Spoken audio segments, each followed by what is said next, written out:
There's nothing more captivating on the big screen than the good old-fashioned American outlaw. But Hollywood doesn't really make outlaw movies anymore, at least not in the traditional sense. So I was happy when I saw that Public Enemies by Michael Mann was trending on Netflix recently. It's a film I've loved since I first saw it, and I've seen it a few times now. It originally came out in 2009, which is interesting because it's really right at the cusp of the end of Hollywood's reign over the big screen, and Netflix's, the beginning of the streaming era. So the movies on the big screen from then on were just going to be much, much different, as we now know. What's cool is this idea parallels the film nicely, because John Dillinger, the outlaw played by Johnny Depp, his kind was really going out of style as the FBI under J. Edgar Hoover was coming to power. I am declaring United States of America's first war on crime. It's simple. John Dillinger robs banks. He's a folk hero of the Great Depression era. And a mythology surrounded him and his men where they didn't take from the customers in the bank. They only wanted the money of the corrupt banks. Every time I read about one of your bank jobs, when you give the customers back their money, you crack me up. But whose money was in the banks? No. John Dillinger was as brutal as they come. What is it exactly you do for a living? John Dillinger robbed banks. That's where all these people here put their money. Why'd you tell me that? You could have made up a story. I'm not gonna lie to you. Billy Frechette, half French, half Native American beauty and coat check girl who he met while dancing and wooed her. She becomes his muse really fast, and even when other men won't look at her because of her Native American ancestry, John won't take his eyes off of her.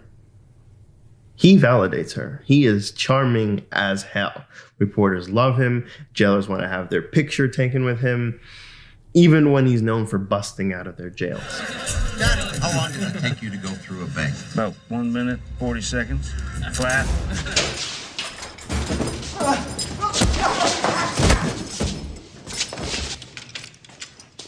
He's really just that kind of a character at the time.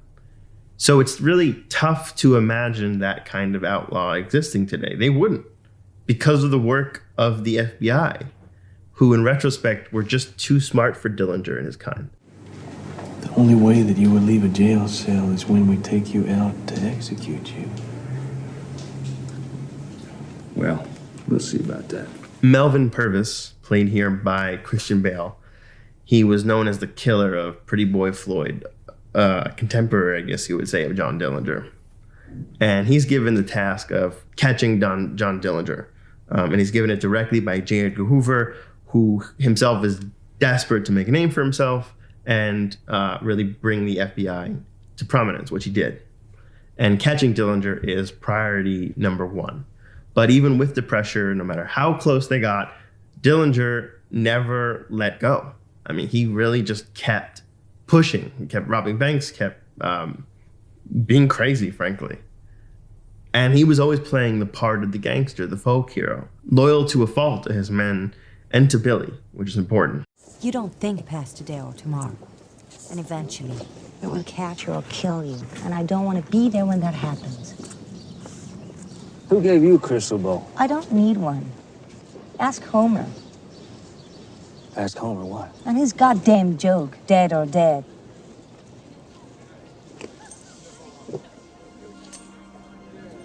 You ain't going nowhere. You hear me? I'm gonna die an old man in your arms. We're too good for them. They ain't tough enough, smart enough, or fast enough. I hit any bank I want, anytime. They got to be at every bank. All the time. That's why we're on top of the world. Ain't nobody made a glove on us. No. I ain't going nowhere. Neither are you. It's amazing how your interpretation of a movie will change the more you watch it, and especially as you get older. Because when I first saw Public Enemies in 2009, I was sure it was just a straight up gangster tale, guy who falls in love with a girl and would do anything to protect her, and they just kind of would live this wild and crazy fantasy out to the end. I didn't realize it was actually about a guy who liked playing the role of the gangster, who wanted to feel important and to protect his people. It didn't much matter who it was he was protecting. Billy is a placeholder. It could have been anyone. And she loved John for all of her own reasons. But this isn't Romeo and Juliet.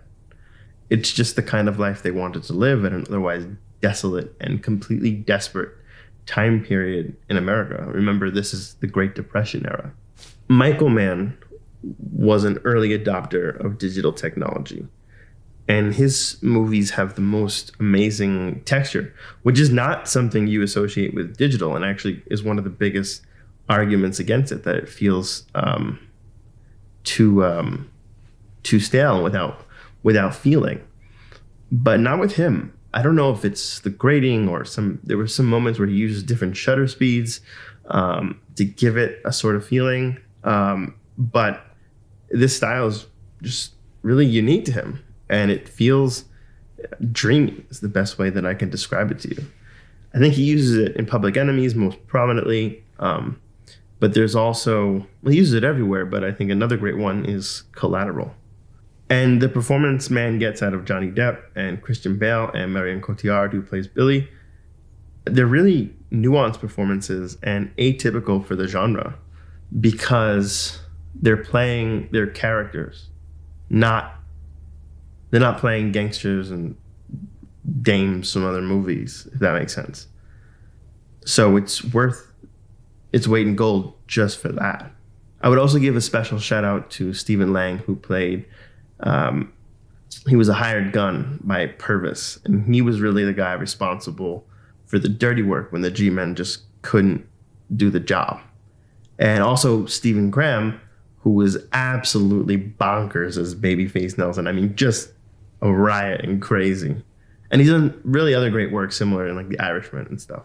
This movie is a classic Hollywood thrill from start to finish. You will not be able to look away.